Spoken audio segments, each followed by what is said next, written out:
Hello, and welcome back to Sharing a Chapter a Day. This is Do, Ra, me, and today I will be reading Chapter 42 of Engagement in Peril by Dara, Odoe, Suck. Chapter 42 is titled Service Week. During boot camp and basics, we were all required to participate in 1 week of Service Week, where each recruit was assigned to various tasks throughout the base. These assignments varied from task to task, like from taking out the trash to sitting around in an office and answering phone calls, to stripping paints and repainting it, to mopping and sweeping. I was assigned to the galley, to the cafeteria, and my first title during service week at the galley was as the GI runner. Now, as a GI runner, I pushed and ran the use and clean dishes and utensil here and there for recruit usage as they come into the cafeteria to eat.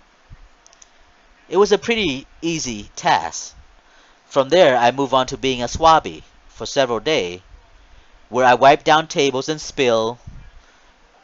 When recruit mess up and barf up their lunches, I would clean up after them. At my last job there in the galley during service week, I would work in the scullery, where I and a few others had to rinse and wash the dishes and utensil for reuse as more recruit come in and out into the galley to eat and have their meals. Being in the steamy room finally gave me the opportunity to meet and greet the opposite sex. It was the first time that I talked to a girl in all these many past weeks. Working in the scullery also allowed us to be in our t-shirts since it was so hot. And while we washed the dishes, we would sometimes accidentally get the girl's t-shirt wet. It was the only turn on we had then the whole time we were basic. The girls didn't seem to mind. They too were enjoyed our company and seemed to be as lonely and horny as we were then. I'm glad I was able to work with them during those few days in the scullery. This is where Dara met the fine-ass Heather Gaffey, the intelligent technician recruit who gave him a hell of a hand job. I smiled from ear to ear as I reminisced over the memory of Heather and what she and I shared then during our time together in the scullery during service week. After a day or two while working with the opposite sex, I got one of the girls' company number and we wrote to each other several times. Heather and I exchanged several written letters throughout our basic weeks together. But that was the end of that when we both graduated from basic and boot camp that late fall. Heather was pretty cute, a blonde-haired, blue-eyed girl who was going to intelligence school to become an intelligence specialist for the U.S. Navy, where I was going to the Naval School of Health Sciences to become a Navy corpsman. Heather had a nice set of knockers on her, firm and delicate, and while working with her, I would sometimes daydream about having those delicious bosoms in my mouth and while she nursed me like a hungry infant. To tell the truth, Heather and I managed to fondle each other during our service week in the scullery. She gave me one of the best handjobs I had ever had in my life to date. I'm sure somewhere down the line, someone too will be able to give me an equal or better handjob than Heather did. But in the meantime, hers is still the best. There were all sorts of cute girls there at boot camp, but after a while, every girl you see there seemed to look as good to you as anyone else, no matter if they were dogs or whatnot. Easy now, Dara. You need to be politically correct. Don't be calling those girls whores or dogs. They are all ladies, of course. I wish I could meet and greet Heather once again. She was quite the angel then. The angel who gave me a great hand job. Back in the barracks, every night before we went to bed, we would pray with our religious petty officer, who led the prayers. And on some lonely night while praying, you could hear grown men cry. Some of us were whimpering and such during our prayers. Hell, I even cried because I missed mother and my family. I never heard Shin Shin cry or whimper about anything. He was so tough mentally and physically. He let nothing bother him then. What was it about him that made him so stone-faced and so immune to all the hassle that were being bothered all of a sudden, that was all bothering us all of a sudden then at boot camp? Shin was headstrong and firm. He let nothing bother him. I remember an incident that happened to me at boot camp. One day at the rifle range, I got into trouble for moving too soon for firing my 9mm pistol. I was yelled at and ridiculed in front of my company. Although Shin Shin tried to defend me, he too was snapped at by the harsh instructor. The gun drill instructor wrote me up.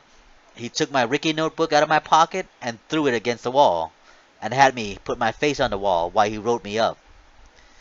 He then wrote me up for failure to follow instruction in the notebook, and then I was sent back to the barracks all alone, without the rest of my company. I handed Shin Shin my company's flag and left the shooting range area while heading back to get my punishment from my RDC at our barracks. As part of my punishment for disobeying at the firing range, I got beaten physically the whole day. I was given a choice to decide what my punishment would suit me, and I chose to do self-destruction, which consists of several different types of workout: jumping jacks, mountain climber, push-up, back kicks, knee bends, leaps, and lunges. I was beaten physically till bedtime that day. They even had to bring, Shin Shin even had to bring me my lunch and dinner that day. And while I was performing my self-destruction, if no one was looking or watching me, I would pretend that I was doing them. I would lie there and fake that I was doing crunches and such, yelling out the number counts and whatnot, all the time pretending that I was learning from my physical punishment. The next morning around 0200, I was awakened by our RDC and was sentenced to intensive training, IT, where I got beaten physically for about 3 long hours in an empty aircraft hangar. There were many other recruits there as well, besides me. The chief petty officer who was in charge of the punishment would make us get up, get down on the cold polished wooden tile floor. Besides that, we ran in place, do push-up, sit-up, and run around the massive hangar for about an hour or so. The good thing about it was that they would put all the heavy people and out-of-shape people up front. Most of the recruits then were sent to IT without having done anything wrong because they were overweight and out of shape. It was a workout, get-in-shape program then, so I didn't really have to run that much that morning. We had to run in steps around the hangar, counting aloud for the chief while we worked out our aching body to the breaking point for the next several hours. That was the only time I really got into trouble with my company RDCs and at basic. Unlike Misha and Shinshin, who seemed to be always being sent to more intensive training for misbehaving or for being delinquent in one form or another, those two friends of mine were the toughest out of the 80 recruits there. They were always in trouble. Even if they had done nothing wrong, they were being sent to some kind of punishment for talking back or just for being themselves. Perhaps it was something that about them that scared or pissed off RDC and the others like them. Misha and Shinshin were tough in their own different ways, and they also went their separate ways as well. I hope that Misha is living his life without drugs and alcohol now, not like how he was when we were in San Diego together. I hope he doesn't get in the same situation as Shinshin had got himself into. I surely miss my beloved Shinshin right now. I hope he is in a better place. Thank you for listening. This is the end of Chapter 42. Be on the lookout for Chapter 43, titled Shipmates. This is Do, Ra, me, and I'll see you later. Thank you.